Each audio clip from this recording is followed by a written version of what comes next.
Mi nombre es Diego Ventura y voy a hablar de jugar para cambiar el mundo. Y para eso voy a dividir mi charla en tres partes. Primero voy a explicarles lo que es gamification, este nuevo concepto, esta nueva revolución que se viene. Luego voy a hablar del momento de la persuasión, el momento en el cual voy a tratar de convencerlos de que esto es real, de que esto funciona. Y después voy a explicarles por qué creo que esto es el presente y por qué creo que esto es el futuro. Entonces, comencemos por el principio. ¿Qué es gamification? Como bien dijeron, gamification es la aplicación de conceptos de juegos en ambientes no lúdicos. Es utilizar las estéticas, las dinámicas, las mecánicas de los juegos para generar experiencias de mayor engagement. Me dirán, ¿qué? Pero bajémoslo a tierra para ver eso. Veamos qué sí es gamification en lo real. Entonces, para eso voy a hablarles un poco de lo que es Nike Plus. Nike Plus es un concepto que desarrolló Nike, que lo que hizo fue generar competencias y utilizando conceptos de juegos para hacer que la experiencia de correr sea mucho más social y mucho más entretenida. Para eso lo que hizo fue aplicaciones, utilizando chips y utilizando iPods o diferentes elementos tecnológicos para medir lo que los corredores hacían cada vez que corrían. Y luego esto les permitía utilizar diferentes dinámicas, competir en equipos, competir contra tus mejores amigos, hacer leaderboards, cambiarlo por puntos, ganar premios. ¿Y todo esto por qué? Porque cuanto más corras, más campeones vas a consumir, mejor para Nike. ¿Eso qué quería decir? Que es una excelente práctica desde el punto de vista comercial. ¿Y por qué lo es? Porque lo que es entretenido, lo que es divertido, lo que nos compromete, es una construcción mental. Y es tan así que es una construcción mental que podemos verlo hoy en día gracias a la ciencia. Y para esto les traigo uno de los ejemplos de cómo entendemos la gente que trabaja en gamification, lo que nos genera esa adicción, esa diversión, esa felicidad. Y este chico que les traigo acá es la dopamina, es una molécula que es la herramienta que tiene el cerebro para decirnos que lo que estamos haciendo está bien. Cada vez que nosotros completamos algo, logramos algo, somos felices, comemos algo rico, tenemos relaciones sexuales, se libera dopamina. Esa dopamina es el elemento que nos hace sentir bien. Es lo que nos dice que lo que estamos haciendo está bien. Y eso genera un ciclo. Ese ciclo se nos presenta una dificultad, la vencemos, se libera dopamina y nos sentimos bien. Y somos más propensos nuevamente a tomar ese riesgo y a volver a entrar a este ciclo. Tanto es así, es tan poderoso esto que yo les cuento, que fíjense que de los últimos juegos más exitosos se encuentran cuidar una granja, cambiarle los pañales a un bebé, hacer de controlador de tráfico aéreo, que es una de las tareas más estresantes del mundo, y sin embargo se volvieron de los juegos más exitosos de todos los tiempos. ¿Por qué? Porque utilizaban este concepto. Un desafío, una forma fácil de vencerlo, dopamina, placer. Tan poderoso es que muchas empresas en todo el mundo lo están utilizando. Google, Ford, BBVA, NBC, Intel y miles más. ¿Y por qué? Porque funciona. Esto apenas es una industria que nace en el 2010. Y esto es muy importante. Porque es muy importante porque es algo nuevo. Y hay alguien que se está quedando fuera o no tanto, y eso es lo que les voy a mostrar y es lo que quiero que todos nos comprometamos a hacer. Y es el bien social. Todo esto puede ser aplicado para generar bien social, para activar nuestra necesidad de ayudar, para mejorar la humanidad. Para eso voy a comenzar con el primer ejemplo. Playpump. Playpump fue un proyecto que se desarrolló en África Central en el cual aldeas en las cuales no había acceso al agua potable debido a que no había energía suficiente como para recoger esa agua de los pozos que tienen hasta 40, 60 metros de profundidad por lo menos a veces. Y en los cuales dijeron, bueno, ¿cómo podemos lograr generar esa energía si no tenemos dinero? Esta gente vive con menos de $1 al día. ¿Cómo se puede lograr eso? Entonces a alguien se le ocurrió, ¿y qué tal si logramos que la acción de subir esa agua fuera divertida?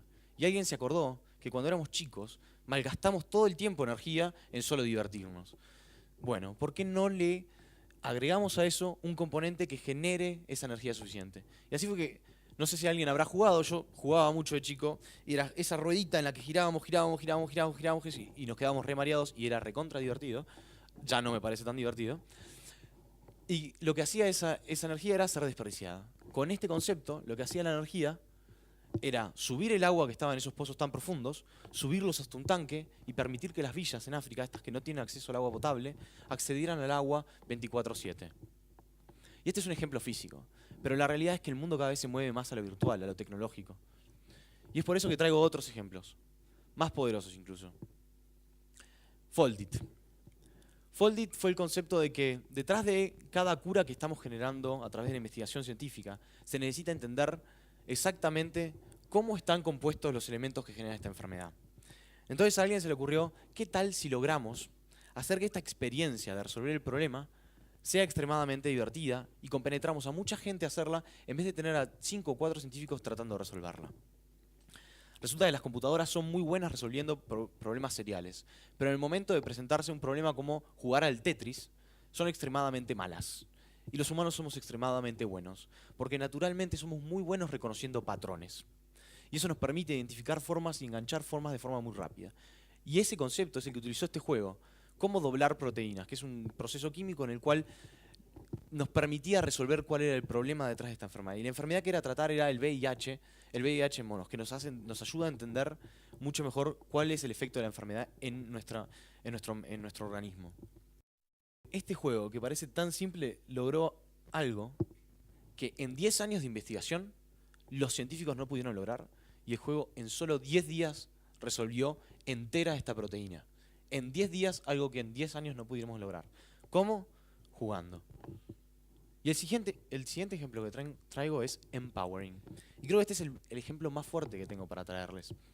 Empowering agarró y dijo, ¿cuál es el problema de las personas que no tienen recursos al tomar decisiones económicas inteligentes? Es que la escasez nos hace tomar decisiones urgentes en vez de tomar las decisiones más inteligentes. Entonces, ¿cómo podemos lograr entrenar a esta gente que no tiene los recursos para que tome esas decisiones inteligentes? Entonces generó el concepto de ir a esas villas, entregar un celular a cada familia y a través del celular traquear acceso a las clases. ¿Cuántas veces mandás a tus hijos a clases en vez de mandarlos a trabajar? ¿Cuántas veces asistís a las clases de higiene que damos en vez de estar quedándote en tu casa haciendo otra cosa?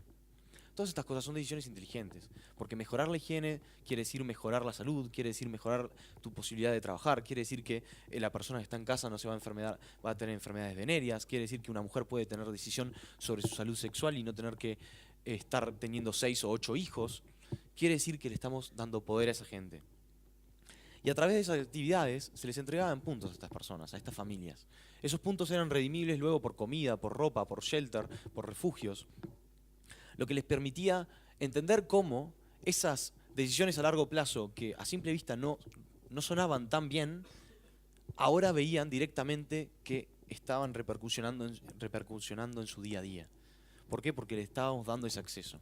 Entonces, a través de estas mecánicas, generamos que estas personas empezaran a tomar las decisiones económicas inteligentes a largo plazo.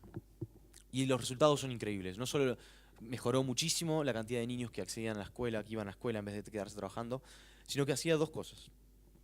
Redujo enormemente la tasa de nacimientos por familia, porque las mujeres estaban aprendiendo que tenían control sobre su salud sexual en las clases estas que les daban puntos.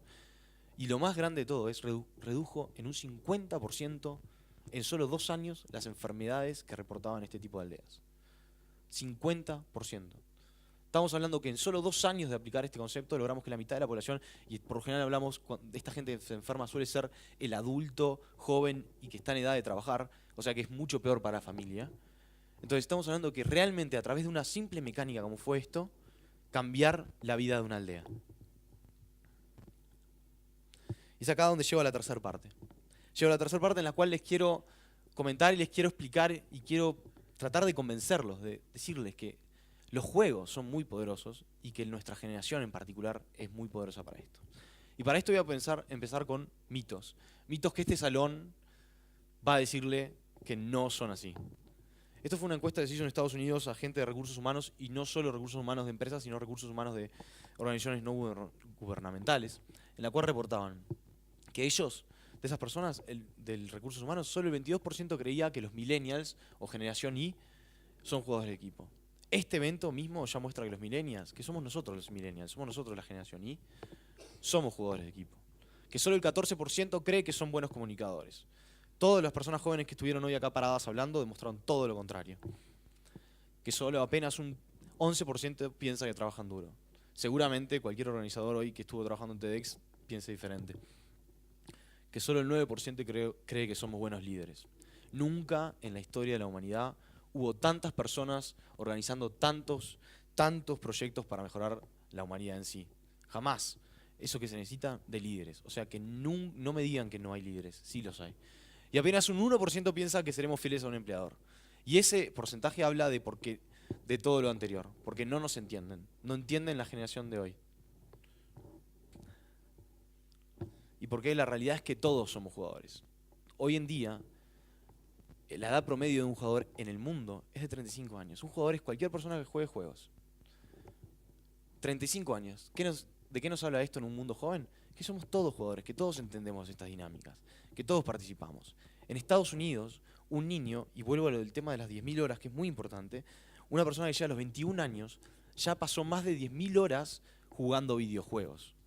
O sea que tenemos una persona que es experta, pero es experta en algo que no sabemos qué es, o que hasta ahora no entendíamos qué era, y que era en entender las dinámicas que regulan los juegos.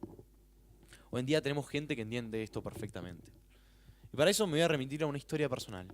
Mi hermanita, que tiene apenas unos 10 años, cuando tenía 7 le presenté Khan Academy y mi padre se encargó de tutoriarla a través de ello. Khan Academy, probablemente muchos la conozcan, es una revolución en la industria de la educación. Simplemente son videos en los cuales se explican de forma muy simple los conceptos, pero además se le agregó una plataforma en la cual se enseña de forma sistemática y en la cual se da feedback constante y en la cual hay premios y hay rewards y están pensados para motivar a los niños a aprender. Mi hermana con 7 años estaba resolviendo ecuaciones de segundo grado. Obviamente, después se fue a jugar a Club Penguin y se olvidó de seguir probando, pero lo importante es que si mi hermana puede, pueden todos los niños. El problema es que tenemos que entender las estructuras, tenemos que entender cuál es el universo alrededor de ello y tenemos que entender cómo motivarlos correctamente. Los niños de hoy no son los niños de ayer. Entonces lo que yo quiero plantear es que hoy en día ya no hay excusa para estar aburridos. Ya no hay excusas para que alguien vaya a trabajar sin motivación. No hay excusas para que un niño diga, no quiero ir a clase, mamá, porque me siento mal, porque me aburre, la profesora no me quiere. Ya no hay. Porque tiene que ser divertido y tenemos las herramientas para diseñarlo para que sea divertido. Entonces las herramientas ya están dadas. Los futuros usuarios ya conocen las reglas básicas. Y solo nos resta a nosotros crear y diseñar las experiencias correctas que sirvan para mejorar la humanidad. Entonces mi invitación del día de hoy es que cambiemos el mundo jugando. Muchas gracias.